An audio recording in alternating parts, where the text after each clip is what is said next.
Where the fuck is he? No idea. It's been a month from the first video. People are waiting for more. Check in the other room where he disappeared at the end of the last video. Maybe he's there. Fine. Danny, get up. It's time for the next lore video. What do you mean? The first was 40 minutes, took 2 weeks between research and preparation and waiting for new equipment to come in for it. And it took 13 hours straight of editing. What does next lore video mean? Next one? You know people won't be satisfied with just one. I have to make more? But I have the same passion of all Italian politicians of recent times. Destroying our country with shitty leaders and even worse reforms. No, I have a passion for not working, Pio. Italian jokes. Very original. Whatever, let's see what people voted for the next video. Hope it is something interesting at least. There you are. There is still the matter of my payment as an editor. Okay, we can discuss it later as I see you're not in the mood now. So, for that vote, Pio? Here, they voted for this. Seriously? Between choosing to know why Adeptus Custodians are so hard to create and a video talking about such obscure subject of Space Marines that almost nobody else even mentioned it ever, people chose this? What did you expect leaving the vote to heresy posters? They come from your meme group. Touché. Also, keep in mind that we won't talk about the Soul Drinkers or the Badab War, because those topics require videos by themselves that will come in a not so distant future. Alright, let's start the second lore video of the channel, talking of the Sons of Dorn. Yeah! Less enthusiasm, please. Yeah! Grimaldus, they lied to us about the manning gap. They sent us there to die. You know of whom I speak. We cannot outrun the echoes of Qatar. We pay the price now for our virtue in the past. We are Sons of Dorn, and we know nothing of surrender, even when victory is out of reach. What concerns us is injustice, ignominy. If we could be said to fear anything, it is the shame of our legacy being fouled by lies. And if the Imperium remembers us at all, it will be as one of mankind's most grievous failures. But we have not failed mankind. Mankind has failed itself. The bitter hearts and closed minds of weak men and women will see us dead before dawn. So be it. Our enemies do not move in the light, where they run the risk of facing our blades, nor are they truly in the shadows, but they occupy positions of power so far above us in the hierarchy of men that exact identities become meaningless. They have the power and influence to deceive us, and deceive us they did. The Celestial Lions will never leave this world. A handful of us remain, but we know the truth. We died at the Manning Gap. We died the day the sun rose over the scrap iron bodies of alien gods.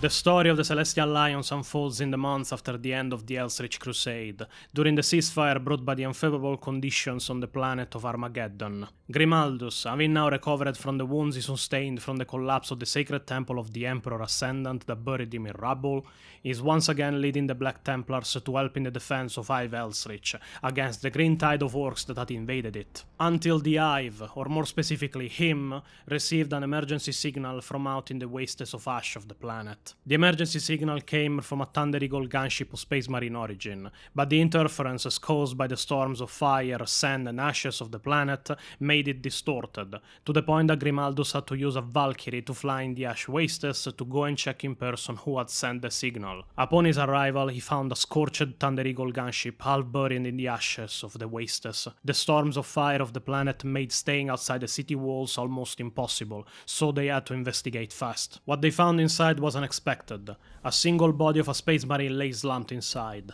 It was the pilot, his armor a golden color with pauldrons and helmet colored blue. Grimaldus knew of that heraldry, a Celestial Lion, a fellow son of Dorn, dead seemingly without explanation, and from days. His body inside the armor already decomposing. What Grimaldus found on his body would unveil a conspiracy and tragedy that was unfolding on the opposite side of the planet, at Hive Volcanoes. May I ask a question? You want to ask me why the fuck there is a river in Hive Volcanoes called Erebus River? First of all, fuck Erebus. Second, no, I wanted to ask who are the Celestial Lions. The Celestial Lions are a Space Marine chapter of Dornian descent. They were created in the 38th millennium from Imperial Fist Jinsid. They are part of 3 chapters created to guard the Elara's Veil, the other 2 being the Emperor's Spears and the Star Scorpions. They hail from a planet called Elysium IX, prevalently a jungle planet. In fact, they are all pretty much of African descent in culture, rites, and even skin pigment. So not like the salamanders, they are pretty much 100% African inspired and African in appearance and names. Exactly. The body of the pilot of the Celestial Lions had an hologram recorder on himself. Now, I won't repeat myself for the sake of brevity, but he pretty much said what I said in the introduction of the video, and he was sent to Grimaldus specifically. Grimaldus, having learned of the catastrophe that was unfolding at Hive Volcanoes and the worsening conditions of the storm on the planet, decided it was best to return at Hive's Elsrich to think on how to act. When he arrived, the first thing he required was for a Vox link to be opened to the Eternal Crusader still in orbit.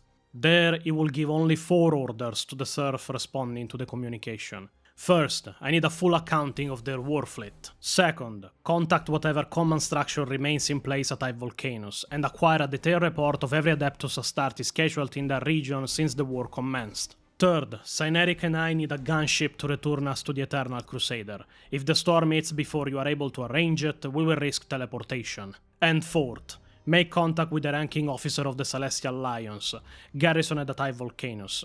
The transmission will be monitored, no matter what level encryption processes we run. Record the following message, deliver it, and say nothing more. Only 6 words. No pity, no remorse, no fear! When Grimaldus reached the Eternal Crusader, him and Cyneric, his chaplain in training, reached the chamber of the First Proclamation, a sacred room where the Eternal Crusade had been declared by Sigismund himself. High Marshal Elbrecht was waiting for him there to hear about the grave news he was bringing. Grimaldus explained to Elbrecht his findings, and that he thought from the wording and damage relied from the message he received that none other than the Inquisition could have been involved.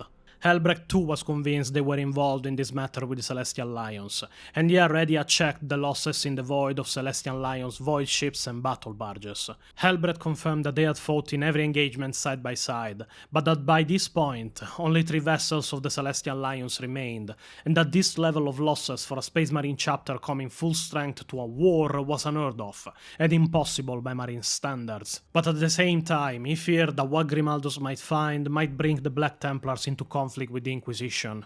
Wait, but the Black Templars don't adhere to the Codex Astartes. Shouldn't they already be in conflict with the Inquisition? No, because they deal with Inquisitors that investigate them in the most cordial way possible. They kill them, do they? What? No. Strangely enough, every single Inquisitor that gets close to the Black Templars to investigate anything is healthy, until he has enough of life and decides to Cadia itself. What do you mean to Cadia itself? Usually they are found dead, in normal circumstances in this case though, just 3 bolter rounds behind their heads and their back. What a tragedy, they were so full of life, they must have been very depressed. Ah, that kind of dealing with Inquisitors. In any case, the Black Templars will leave Armageddon to chase Garzgul Garkuruk Traka, the beast of Armageddon, that had escaped the world when the ceasefire for the firestorms of the planet started, and the Black Templars wanted to hunt him, find him, and end him. So for Elbrecht it was either chasing the truth and losing his Reclusiarch as Grimaldus will stay behind and reach him later, or lose him for good and having to promote another. Both cases were unacceptable to him. Then he gave the chilling recollection of how the ships of the Celestial Lions in the Void were destroyed. The battle barge Serenkai was boarded and overwhelmed when it pulled free of our spearhead, failing to heed orders to maintain formation. The cruiser Lavi took 4 hours to die from structural hemorrhage when it collided with the wounded Flesh Terrace flagship Victus. The Nubica destroyed itself when it was boarded, choosing sacrifice over capture. He listed another 12 ships, another 12 deaths. It is difficult to know what events were born of sabotage or treachery rather than honest battle. It has been eventful in Armageddon skies, brother. And those who might have borne closer witness are in their graves. If the Inquisition moves against the Lions, it is doing so with a tenacity and subtlety I have rarely seen from its agents. Nevertheless, we are left with a chapter devoid of its fleet, with its remnants annihilated on the surface. Helbrecht closed his eyes, musing in solemn silence for several beats of my heart. When they opened again, all doubt was banished. This was how he always acted, and I admired him greatly for it. A man of action, not reaction. He attacked, always attacked.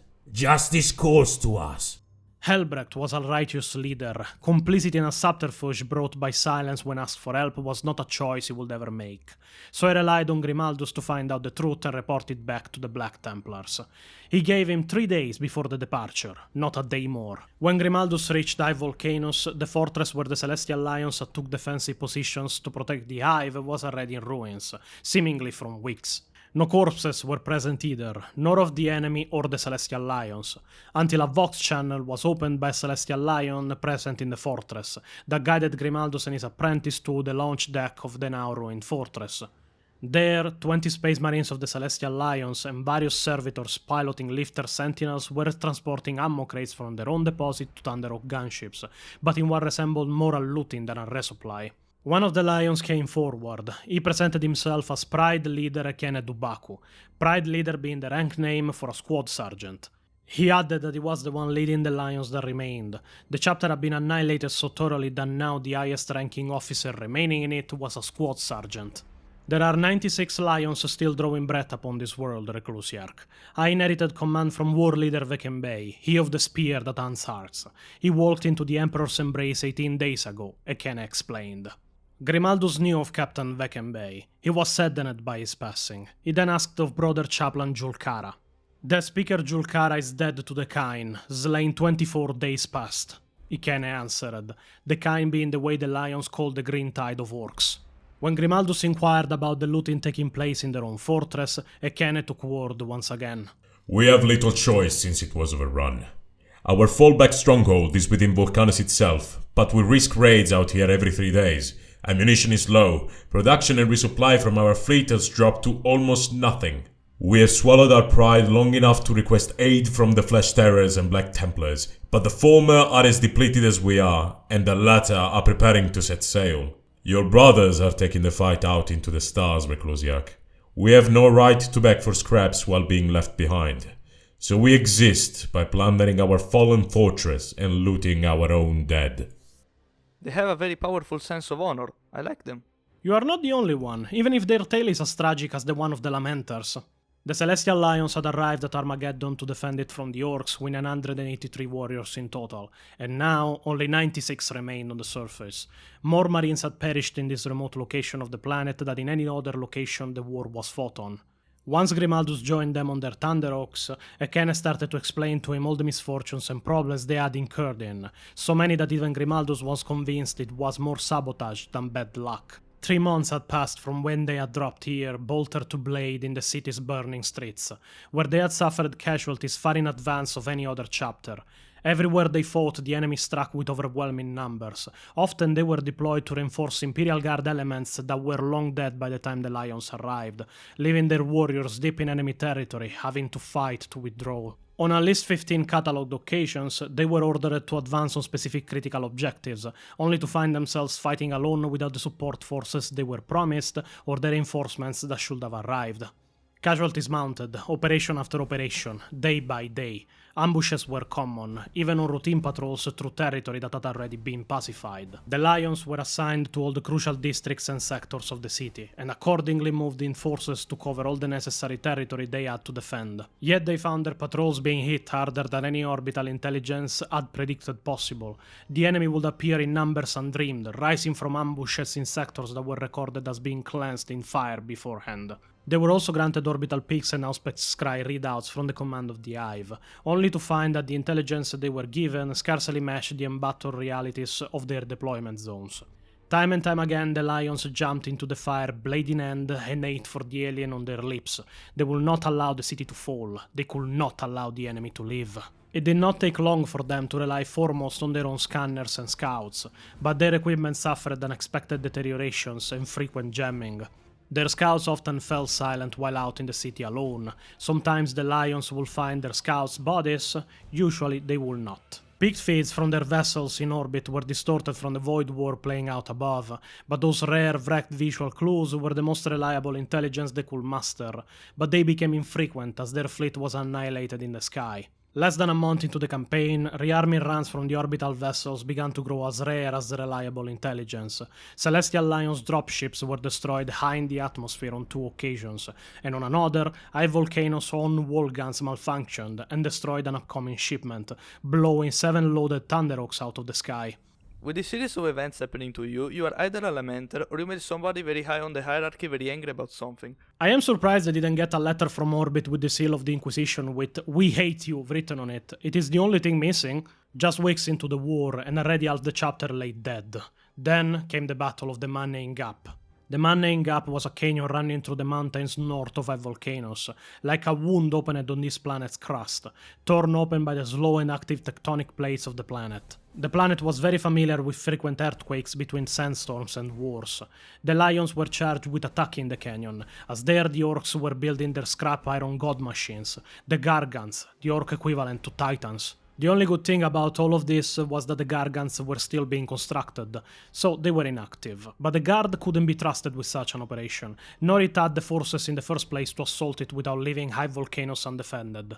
It had to be Space Marine, it had to be the Celestial Lions. Couldn't they just bomb the site from orbit? They could have, but the Man-Named Gap had void shielding protecting it from it. That and from drop pods. The Lions had to march into the ravine on land and attack it like a battalion, like it was done millennia before the Imperium existed. The Lions sent their own scouts forward, and for once intelligence was reliable. The Gargants were not active, the enemy was still building them. But every hour they spent planning and scouting brought those scrap machines closer to activation. 500 Lions attacked the gap, the last half of the chapter in its entirety. As the Orcs were overwhelming in numbers, they chose to bring overwhelming force to defeat them, dropping like a sledgehammer against the Orcs to strike fast and hard, as they couldn't drop in with drop pods. Grimaldos made considerations. Such a force should have been impossible to repel by any enemy. Not many in the Imperium can expect and fight 500 Space Marines marching against you on the battlefield, until he asked the fateful question, "When did you realize you had been betrayed?" It did not take long, Ekene answered. The Gargants. They were active. Syneric, the chaplain in training, interjected. If it was all we had to deal with, we might still have fought our way clear without being slaughtered. We might even have won, despite dying to the last man, Ekene added, with a bitter laugh. The Gargants were not sleeping when the Celestial Lions arrived.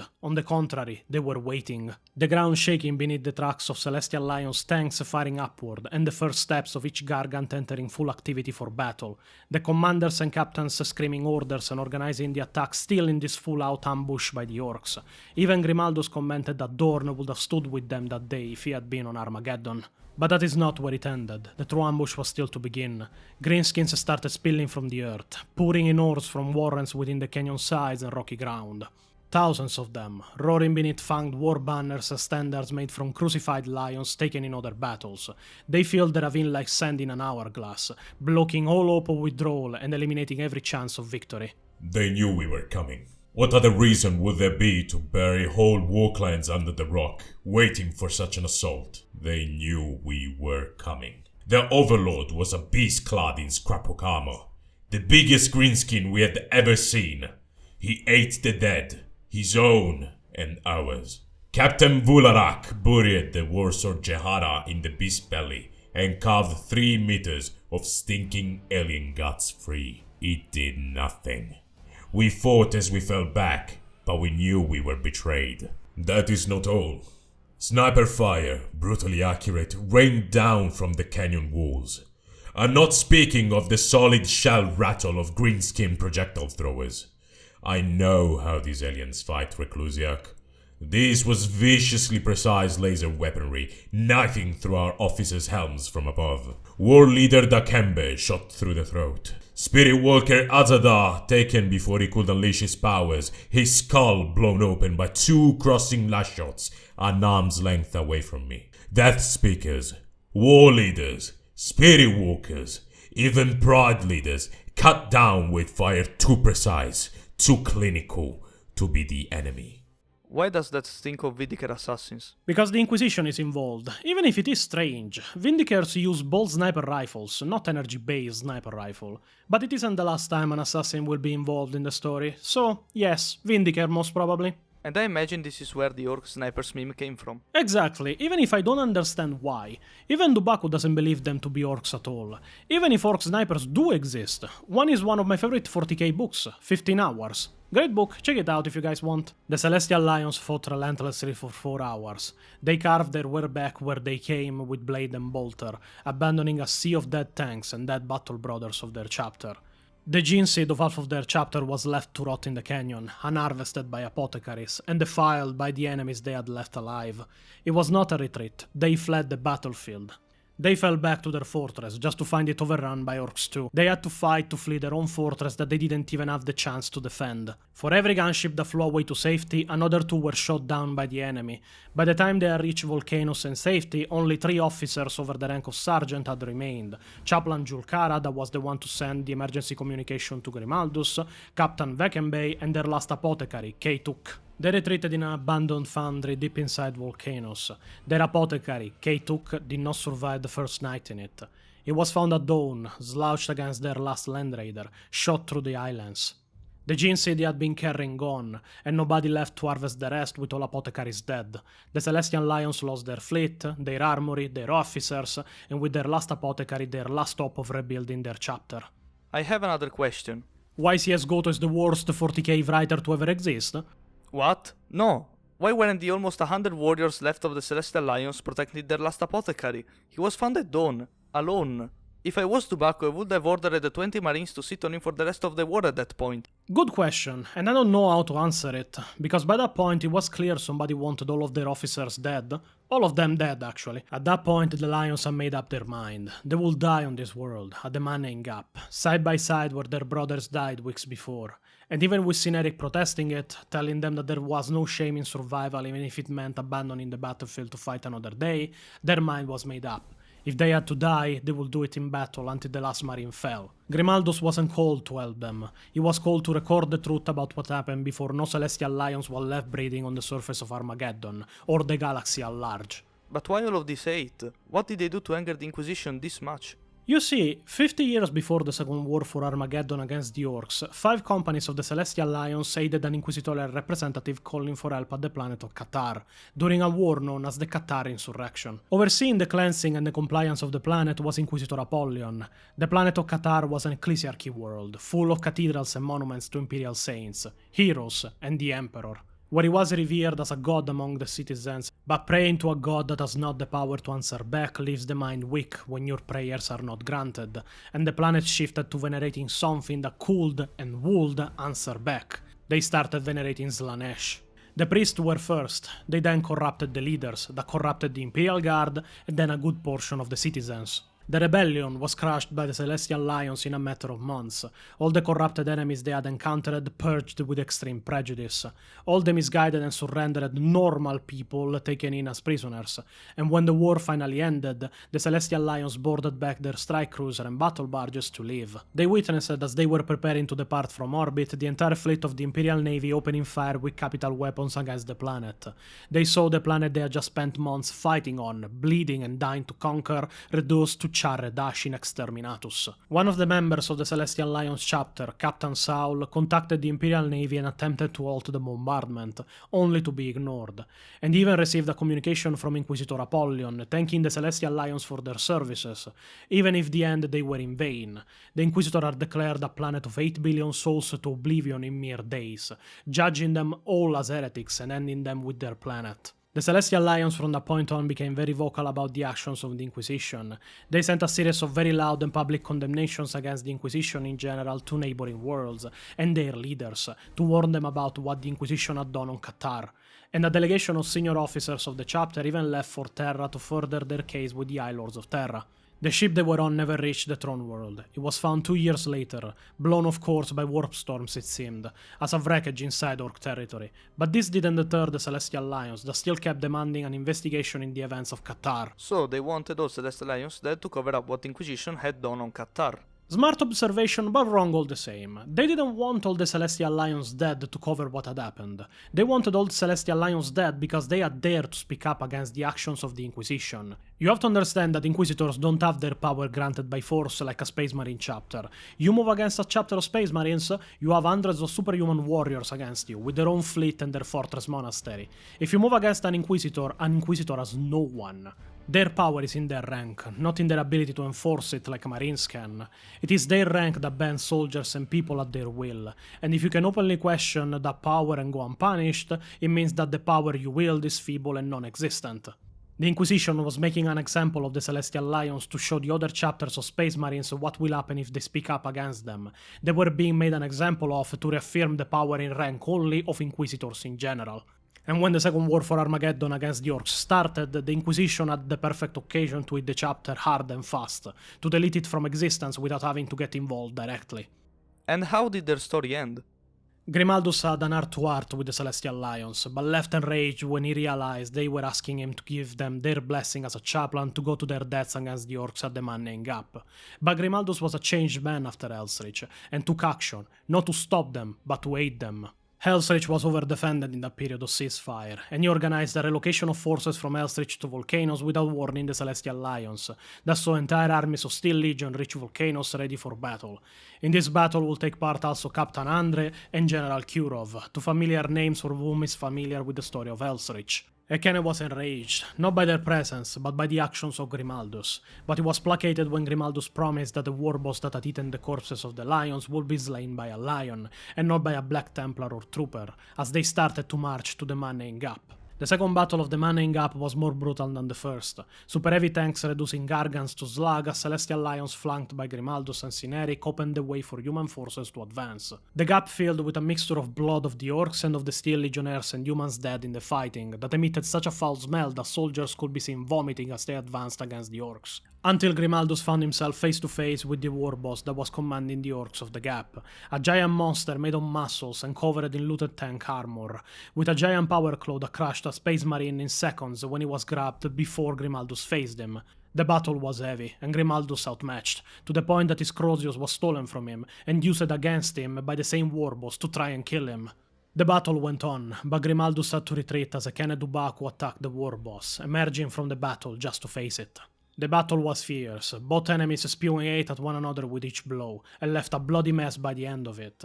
But Ekene had lost one arm, and after a slash of the power claw, even half of his leg as he slashed the neck of the beast, a cut too shallow to kill it, until Grimaldus jumped on the back of the warboss. Using the snap chain of his Crozius at his wrist, he pulled at the head of the warboss, with Ekene Dubaku finishing it with bolter rounds on his neck that made Grimaldus pull his head off his body, making him fall in the muck of blood that the battlefield had become. Seconds later, the void shielding of the gap withered and sparked, before disappearing, as Helbrecht contacted Grimaldus on the Vox, before the sky became blackened by the black drop pods of the Black Templars dropping in the gap. Ending the battle for good as hundreds of Space Marines exploded out of the drop pods to rain vengeance against the foe that almost annihilated the Kazin chapter.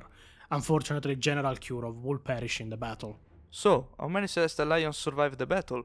Not many. Ekene Dubaku was promoted to the rank of Chapter Master and led the survivors, escorted by the Black Templars, away from Armageddon and towards Elysium 9th. Finally convinced to rebuild this chapter and keep it united to weather the storm, hoping the Inquisition would let them be from then on. It is a good ending then. Rare in 40k. Unfortunately, Pio, this is not where the story ended. All of these events are detailed a lot more with more narrations and thoughts of the protagonists in the novella Blood and Fire, the direct small sequel to the novel of Hell's-Reach, but that is not where the story ended. Oh look, another source containing a white dwarf. Did you check this one out, Danny? Danny? Danny? Presidente? Not only this fucking white dwarf has nothing to do with the subject at hand or the Celestial Lions, but I went and checked it. It didn't even talk of 5 volcanoes. Number 249 UK talks of the salamanders. So I went and checked on the Index Astartes and thought that maybe I had found the American version where the part of the Celestial Lions was in number 248. But no, not in there either, and because of this I am now instituting the Lexicanum Lied counter that will appear every time Lexicanum is wrong on its sources for any kind of reason. We're at 2 in 2 videos. One more thing, Eugene, give me that. If I ever find one of these lying around again, I swear to fucking God, I will stop being so polite. Get the fuck out of my sight before I demolish you. The story of the Celestial Lions contained in the novel Spear of the Emperor, this one taking place after the creation of the Cicatrix Maledictum after the fall of Cadia, where the Celestial Lions, the Emperor's Spears and the Star Scorpions remain stuck on the side of Imperium Nihilus. This book is a great read, and the ending rekindled my fear for Imperial assassins, especially of the Calidus kind. Read for yourself, obviously spoilers ahead for it.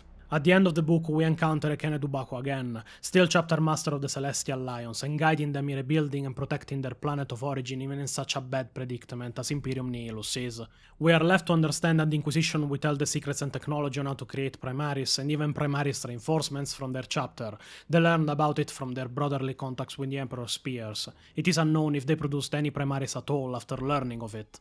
But the unfortunate event is that during the reunion with the other chapters to discuss about an incoming Chaos Fleet that was going to attack the territory of the three chapters, in the blink of an eye, Ekene Dubaku, chapter master of the Celestial Lions and the man that had guided them back from the brink of extinction, was decapitated in front of everybody by a Calidus assassin. So fast that even the superhuman reflexes of dozens of space marines around them barely noticed there after the deed was done, embracing their bolters before the body of Ekene even began to fall. But the damage was done. The Inquisition once again twisting the knife for their personal vendetta against the Celestial Lions. Maybe for the last time, most probably not. I wanted to ask though, there is a lot of sources and this is just the first part of the video, how do you even get all of them to read then? Obviously I buy all of them, Pio. What's with the hat? What hat? And the eye patch? What eye patch? What's this music? Just the music you can hear near every Italian in Italy. For legal reasons, this is a joke. Let's move to the topic of the Months of Shame before Games Workshop comes for my stash of Sororitas Tomboy artworks. What? What? The Months of Shame are a period following directly the first true war for Armageddon, taking place in 444 and 41. This war didn't involve the orcs. The first war for Armageddon was in fact against a chaos invasion perpetrated by Demon Primarch Angron to reunify the World Eaters that had been shattered at the hands of Karn the Betrayer after the Battle of Skaltrax. The battle was fought by the forces of Angron and the demons of the blood god Khorne against the Space Wolves that showed up with their entire chapter, the Grey Knights and various other forces of Space Marines, Imperial Guard and Adeptus Mechanicus. After more than 100 Grey Knights and innumerable other forces died on the planet to banish Angron away from it and stop the war, a period of struggle engaged when a decision was reached by the representatives of the Ordo Malleus present in orbit of the world. Even if Jarl Logan Grimnar, the chapter master of the Space Wolves, had done everything in his power to keep the Grey Knights and any kind of conflict out of the Hive cities and in the Wastes, managing to do so in different parts of the planet, the Inquisitors of the Ordo Malleus had decided to round up the entire population of the planet, sterilize every single one of them and send them to die in war camps, while the planet was resettled by people from other worlds. Logan Grimnar, that had lost even more warriors than the Grey Knight had in the war, wasn't happy at all with this decision, and decided to institute a blockade of the planet, transmitting in loop the same message over and over to all ships of the Inquisition in orbit. The voice you hear is that of Jarl Grimnar. I request that you stand down from these plans of yours. Take this request in the spirit in which it's offered. It would be unfortunate if I had to repeat it as a warning. This is the Arisen worship Scramasex to all Inquisition vessels. The members of the Grey Knights that heard of this message counted the fleet in orbit, with the vessels of the Space Wolves that had half of their chapter fleet in the blockade, and all the Imperial Guard vessels left to flank the honorable chapter of the Space Wolves. Inquisition and Grey Knights vessels were outnumbered 3-1, not a favorable situation in case full-blown conflict broke up. I was going to say that what Grimnar said sounds more like a threat than a request. Always be scared of Logan Grimnar if he gives you a warning. Because he is the chapter master of the Space Wolves? No, because the madman goes to battle on land in a fucking boat pulled by thunderwalls. I wouldn't fuck with him personally. The true conflict started when the Carabella, a Grey Knight's vessel, was commanded to follow a troops transport ship, the Trident of Ilmata, to the transit point of the system. The guardsmen on board survivors that had fought against the Chaos Legions of Khorne and Angron. They had seen chaos, and for that the Inquisition couldn't let them escape. So they ordered the vessel to follow them to the warp transition point and destroy them before they jumped in the warp. But there was a problem. Another ship. A Space Wolves frigate was following and escorting the ship. The ship was named Runefire, the Space Marine commanding it called Rothroth. As the ships reached the transition point, both the Carabella and the Runefire armed their weapons and void shields. The space was just waiting for the Carabella to fire on the transport ship to start the fight. Their captain, Rothroth, almost eager for them to do so. Invitation that unfortunately the Grey Knights with their orders couldn't refuse. They fired on the undefended transport vessel, killing its engine and hitting it on strategical point on its armor, making it explode from the inside. 400,000 souls on the ship minutes before, now none to report. The Runefire flanked the Carabella, that expected their greeting with a weapon barrage, but instead Rothroth gave them a stern and ominous warning. I didn't think you'd do it. We all have learned a lesson today, eh? Remember this moment, Bladebreaker. Remember it well. I'm unlikely to forget it, Rothroth. Good. Whatever happens in the days to come, remember that you were the ones to fire first. As the other transport vessels of the Imperial Guard leaving the planet rose into orbit, they did so under orders of the Space Wolves. They did it all at once, and under the watchful eyes of the Wolves' vessels. Grimnar would not let the incident of the Trident repeat itself. He knew that if he sent all of them on their way at once, the Inquisition simply had no way to destroy all of their ships, before some at least escaped.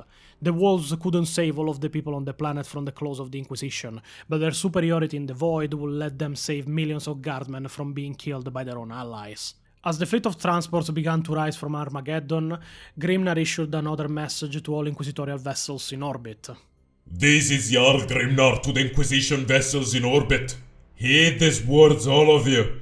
Stand down from your murderous intentions, and this day ends without bloodshed. Any repetition of the Trident incident will be met with a degree of force ye simply won't survive. I take no pleasure issuing this threat, but you forced our hands. Now, give me an acknowledgement that you've heard and understood this message. To this message, the commanders of the Inquisitorial vessels weren't impervious. In fact, one of the funniest lines I've ever read in a 40k book comes as an answer to this message precisely. Captain Castor breathed a low whistle. If they really lose their temper, we won't even have the time to shit ourselves before we die. Even Lord Joros must recognize that. At least somebody was realizing the gravity of the situation. And you can't even imagine how foolish one of the Inquisitor was when responding to Logan Grimnar. Chapter Master Grimnar, I am Lord Inquisitor Kisnaros. At my right hand is Grandmaster Joros of the Grey Knights 8th Brotherhood. You are one man, Logan. One man protected by armor and misplaced pride. How many wolves stand with you? 80, 90 at most? Your fleet outnumbers us here, above this ruined world. But the Inquisition reaches long, and the fleet of a lone Adeptus Astartes chapter is but a raindrop in the storm. What can you hope to achieve? We'll still hunt down every ship that manages to flee, and when we do, entire worlds will have to burn in order to keep the secrets from spreading even further. Every listening station that marked the ship passage, every world where the ships dock. Billions and billions of lives, Grimnar. So I ask you, in all humility, to think carefully before you act. What you do here will decide the fate of more than these soldiers' lives. These soldiers fought for the Imperium. The Imperium will not turn its back on them. Your choices are simple, Witch Hunter. Stand down and survive to break twisted little children of your own one day, or keep threatening us and learn the limits of a wolf's temper. We are His Holy Majesty Inquisition, you grisly savage. Our authority is absolute.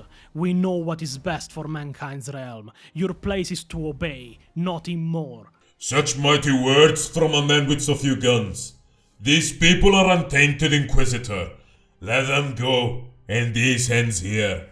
I will tell you how this ends, Jarl Grimnar. It ends with you on your knees, as the first High King of Fenris to bear his throat to a foe's blade. Refuse, and suffer the excommunication of your chapter and the exterminatus of your miserable homeworld. I admire a man with imagination. However, Kisnaros, the idiocy you spake will never reach fruition. I'm done sharing words with you, little hunter of warlocks. My fleet is making ready to move. Will not fire unless fired upon, so let your own consciences guide you. At that point, Lord Inquisitor Kisnaros, the one leading the Inquisitorial cohort that wanted to destroy the transports of the soldiers that fought on Armageddon, ordered his entire fleet to open fire on the transports. The wolves didn't answer firing themselves, but put themselves in the trajectory of the guns aiming at the transports, absorbing them on their armor and void shields, extremely more powerful and resistant than the badly constructed transports of the Imperial Navy for infantry forces. This one-sided struggle went on for hours, until a war portal opened as the fleet still moved in the one-sided battle the Inquisition had started. From the portal, a war barge knifed its way into reality. Great bronze emblems marked its armored sides, each of them depicting a wolf howling high towards a black sun. A fleet of frigates and destroyers bolted ahead from the main cruiser too. The voice of Grimnar rumbled across the Vox as they appeared. Lord Inquisitor, we invite you to welcome the Theresian battle barge Gilferheim and her fleet. I assume you wish to cease firing at our vessels? Am I wrong? The walls were let go, together with the transports they were escorting, as the Inquisition had no way to stop them, but the words of the Lord Inquisitor unfortunately came true. The next months were spent by the Inquisition and Grey Knights alike annihilating space stations, research outposts and entire planets, just for the sin of having seen or docked one of the transports that left with the Imperial soldiers that fought against Chaos on Armageddon. Billions perished in flames and bombardments just for overhearing communications between the ships the Inquisition was looking for. The cost in lives was becoming too heavy even for the Grey Knights to justify. And the containment wasn't even working, it was a failing operation. For all the ships and worlds they destroyed, in half the occasions they found themselves staring down the guns of the space walls. They never fired, but they were there, patrolling and protecting ships and outposts, spreading around the soldiers on the planets they reached, thousands at a time. It was impossible to contain all of them at this point. Loose ends would be left, one way or another. So it is an Inquisitor Cryptman situation before Cryptman was even born. At least the operation of Cryptman succeeded in slowing down the Tyranids. Inquisitor Kisnaros is not managing to stop humans from traveling in space. It is a sick burn to be at the same time more ruthless and more useless than Inquisitor Cryptman. These operations went on until Kisnaros noticed that the containment had failed. All he had left was making the walls pay. So he organized a ceasefire with Logan Grimnar and decided to meet in neutral territory to discuss terms of surrender for Grimnar and his chapter.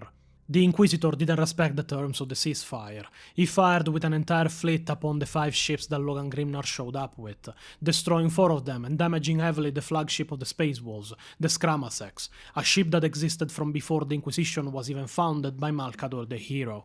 The Inquisitor forced Grimnar to surrender or die, and ordered Grimnar to reach him on his flagship or he would destroy the already badly damaged flagship of the Space Wolves. Showing up on the ship with 3 wolf guards in Terminator armor, he himself wearing Terminator plate and wielding his double-bladed great axe, as he stared at the hundreds of Grey Knights surrounding them. Entire armored forces of Inquisitorial Stormtroopers were present too. Kisnaros was at the end of the room, flanked by a Grey Knights Grandmaster, Joros of the Eighth Brotherhood. Grimnar spoke with the Inquisitor, almost taking the situation as a jest, joking with his Wolfguard in a threatening manner about the Inquisitor and the Grey Knights he was surrounded from.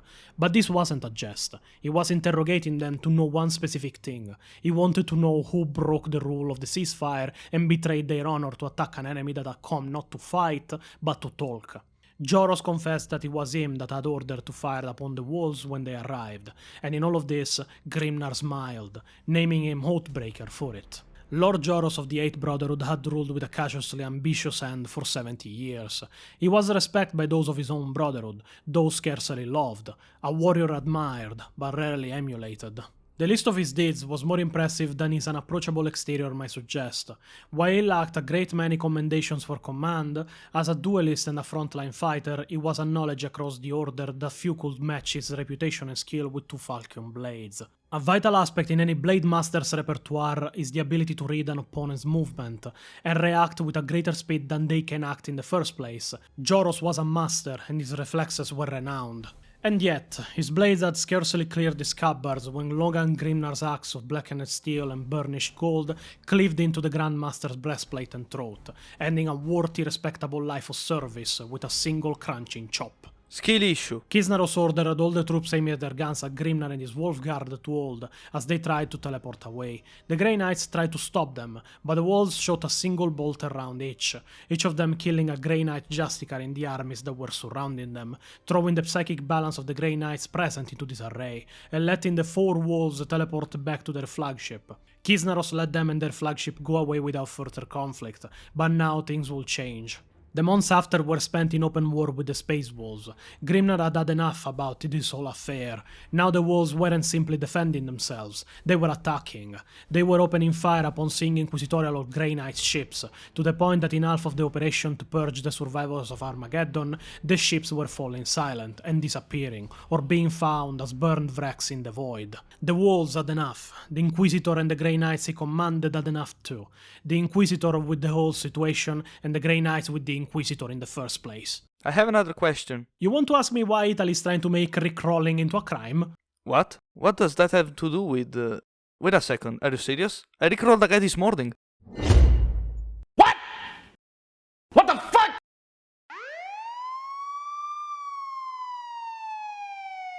Don't drop the soap in the shower, Spio! Inquisitor Kisnaros summoned a new fleet and an entire chapter of Space Marines loyal to the Inquisition for one single objective: besiege Fenris, the homeworld of the Space Wolves, and either force them to surrender or see their own world burn. As their fleet reached Fenris, they found it defended by a single strike cruiser, already damaged, docked on an orbital station that was connected to the Fang, the fortress monastery of the Space Wolves. But the strike cruiser approached them all the same, ready to fight. The Lord Inquisitor, though, wanted to avoid a fight in the first place. He asked them if they had anybody reasonable they could send to negotiate with him, anybody that was less inclined to violence than Grimnar. The cruiser confirmed that there was somebody like that.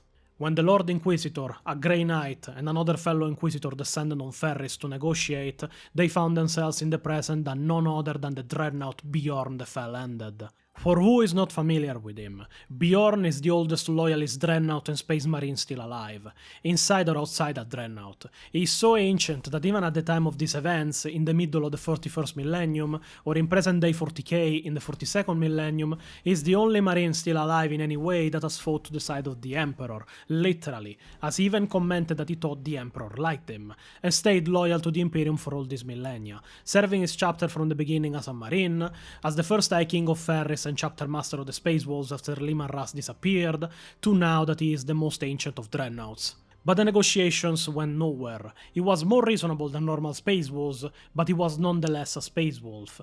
The Inquisitor wanted a 2 centuries penitent crusade for the Space Wolves, to atone for their attacks against the Inquisition. Meanwhile, Bjorn wanted to be convinced to not kill them all there and now, and rip their fleet apart with their orbital defenses on the Fang. But the negotiations were stopped suddenly. A war portal opened in the void. The entire fleet of the Space Wolves emerged from it, and now that they knew the Inquisition was aiming at their own, they were out for blood. Inquisitor Kisnaros and its cohort pretty much fled the planet to reach their flagship, and from there try to stop the conflict that would unfold from the moment the Space Wolves saw a fleet aim their guns at their home. Kisnaros tried to warn the Space Wolves that negotiations had started and were going in good faith, but Grimnar was the one to answer his plea for peace. I am Jarl Grimnar of the Wolves, Lord of the Wood sons and daughters, and Defender of the Fang. No more lies, coward! No more tricks! Our own priests laid down their lives to bring us back here and paint the walls of our fortress with their thick blood! You dare warn me to back away from my own birthmark? Are you blind as well as mad, weakling? This is war space, and we are wolves! Leave now, before we feed our oceans with your bones!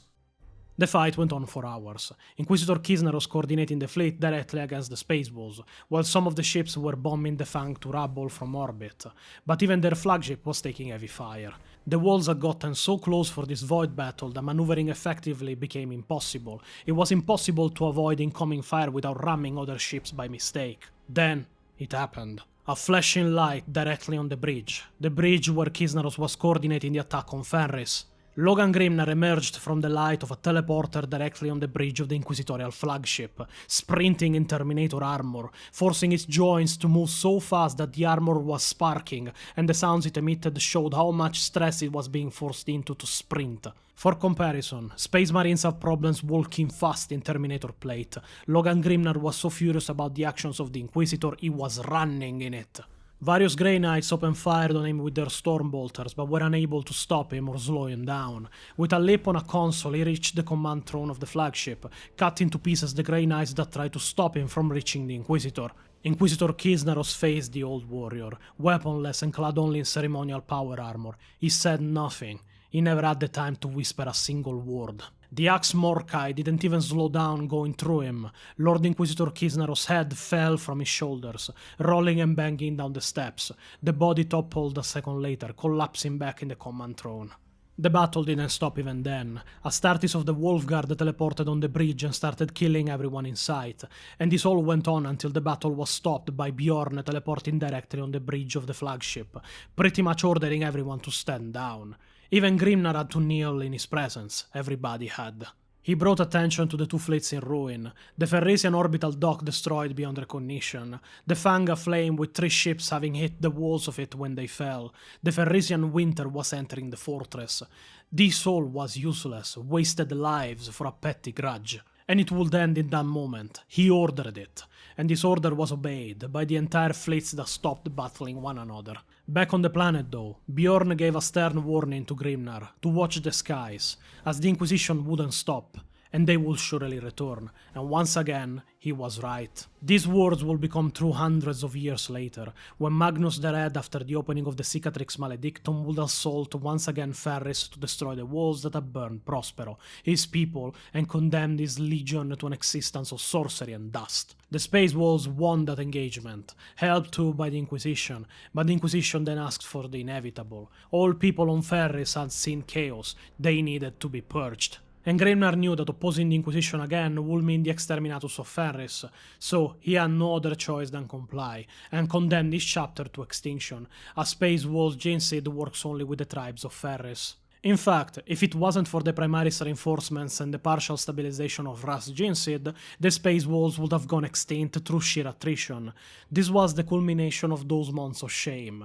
The Inquisition got what it wanted. The Space Walls would go extinct.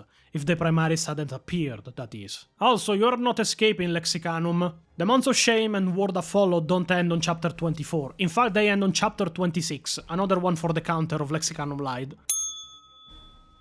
You really want to be the first human to be ever banned from reading a wiki, do you? If they don't want to be made fun of for their mistakes, they should check the sources they write, so don't have to go mad every time they get one wrong.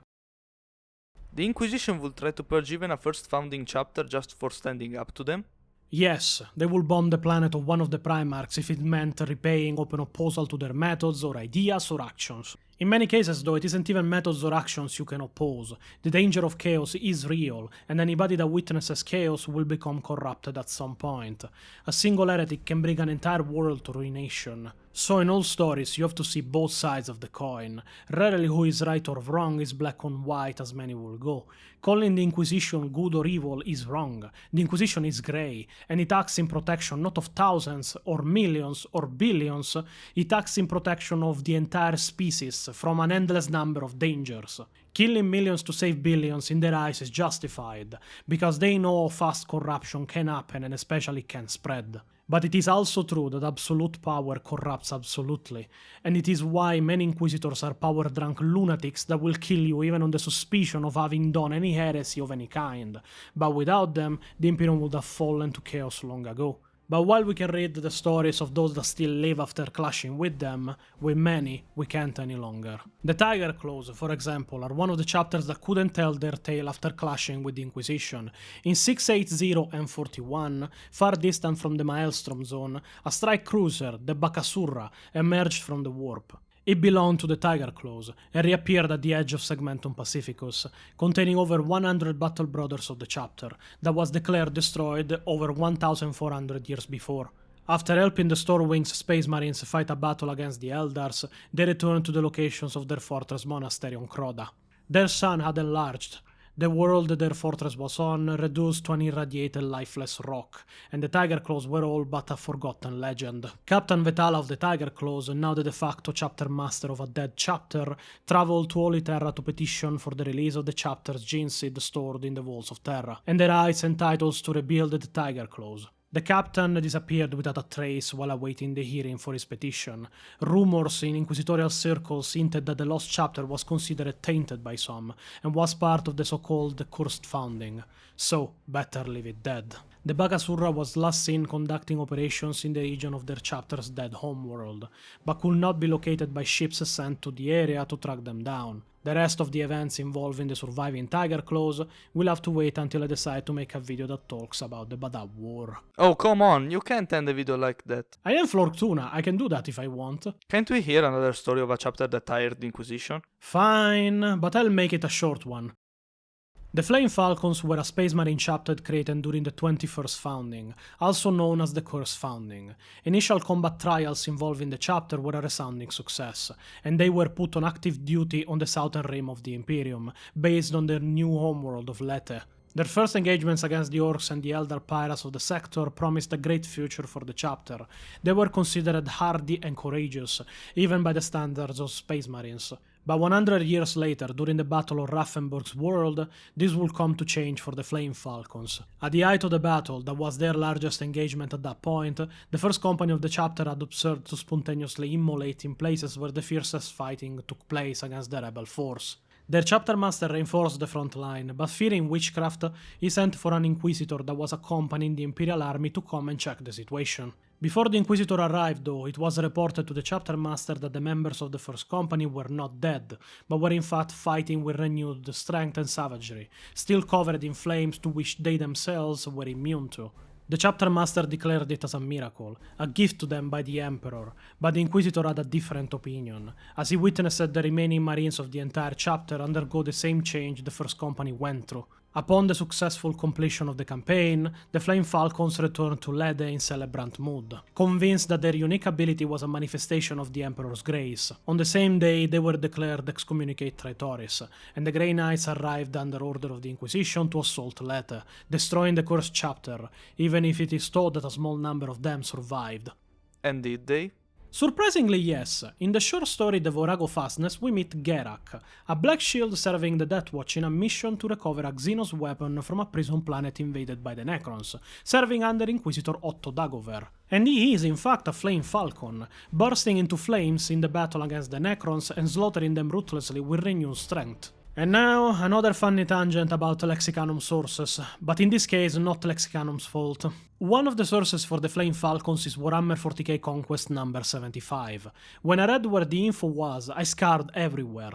Nowhere I could buy it, nowhere I could find it, and my reaction to it wasn't of the calmest.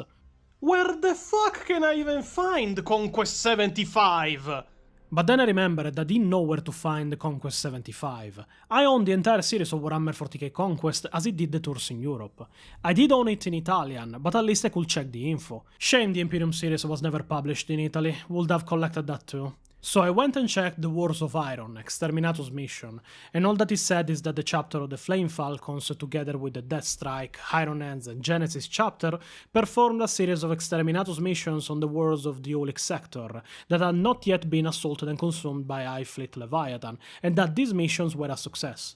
My reaction to the little amount of information was less than pleased.